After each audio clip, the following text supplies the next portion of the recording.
ప్రజలు ప్రజాస్వామ్యం గెలిపించి ప్రజాపాలన ప్రారంభమై జూన్ 12వ తారీఖుకి ఏడాది పూర్తి చేసుకున్న సందర్భంలో కూటమి ప్రభుత్వం రాష్ట్ర ముఖ్యమంత్రి అధ్యక్షులు నారా చంద్రబాబు నాయుడు గారు, అట్లాగే డిప్యూటీ సీఎం కొడాలి పవన్ కళ్యాణ్ గారు, అట్లాగే విద్యాశాఖ మినిస్టర్ నారా లోకేష్ గారికి ధన్యవాదాలు తెలియజేసుకుంటున్నాం. ఎందుకంటే ముఖ్యంగా సూపర్ 6 అమలు పథకాల్లో ప్రధానమైనటువంటి హామీ తల్లికి వందనం. ఈ తల్లికి వందనం ద్వారా ప్రతి ఒక్క విద్యార్థికి లబ్ధి చేకూర్చి వాళ్ళ యొక్క చదువులు ఆటంకం లేకుండా జరుగుటకు ప్రధానంగా ఈ తల్లికి వందనం ఉపయోగపడుతుంది. అట్లాగే ప్రతి ఇంట్లో కూడా ఎంతమంది బిడ్డలు చదువుకుంటా ఉంటే 1వ తరగతి నుంచి 12వ తరగతి వరకు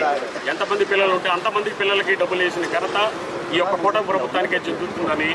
అట్లాగే ఈ యొక్క గవర్నమెంట్ సంవత్సర కాలంలో ప్రారంభమైన తర్వాత ఏవైతే హామీలు ఇచ్చారో హామీలతో పాటు